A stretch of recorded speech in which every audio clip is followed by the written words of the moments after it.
নয়নে ঝরে কেমন আছো তুমি, কিভাবে আছো, কেমন আছো তুমি, কিভাবে আছো, নীরবই আধার ঘরে আপু গো আপু তোমারে তরে বিরহের নয়নে ঝরে। খতম ছন্দে অতি মূল্যবান কথায় আরো কি লিখছে শুনবেন।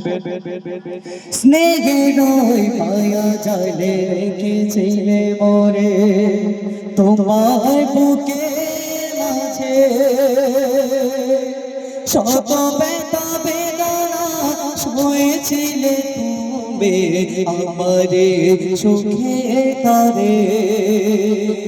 স্নেহের মায়া জালে রেখেছিলে মোরে তোমার বুকে মাঝে, শত ব্যথা বেদনা সয়েছিলে তুমি আমার সুখে তারে।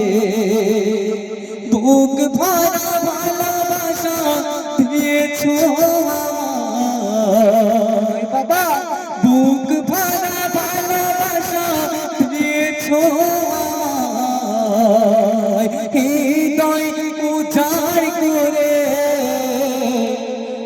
আপু গো আপু তোমারে তরে বিরহের নয়নে ঝরে। প্রশ্ন করছে যে একদিন আমার আব্বু দাঁড়ে দাঁড়ে মানুষের দাঁড়ে দাঁড়ে কত কষ্ট করে আমাকে মানুষ করেছে, তো সেই উদ্দেশ্যে কবি কি লিখছে আরো শুনবেন। দাঁড়ে দাঁড়ে ঘুরে খেটেছো তুমি, করেছ কত রচনা, খোদা থেকে দিয়েছ তুলে আমার মুখে আহার।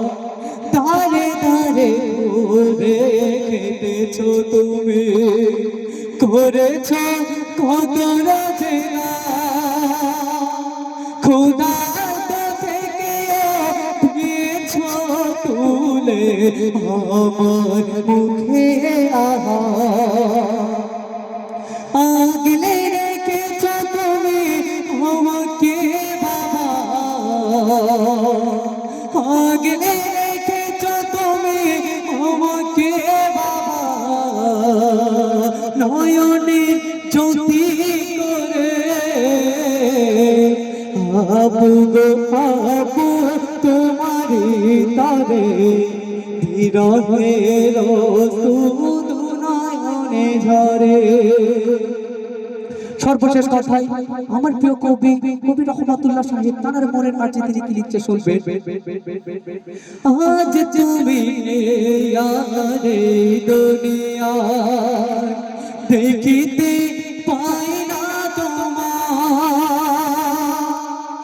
আজ তুমি আরে দুনিয়ায় দেখিতে পাই না তোমার, তোমার বিরহ জ্বালা তোমার স্মৃতি নীরবে আমাকে কাঁদায়। রহমাতুল্লাহ যে তোমারই জন্য ইশকের রওশান তোমারই জন্য, দোয়া চাই খোদার দরে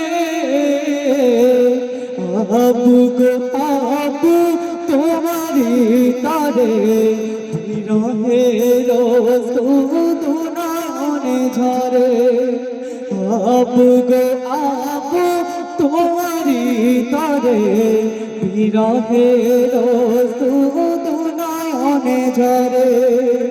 কেমন আছো তুমি, কিভাবে আছো, কেমন আছো তুমি, কিভাবে আছো, নীরব আধার ঘরে আপু গো আপু তোমারে তরে বিরহে রোজ দু নয়নে ঝরে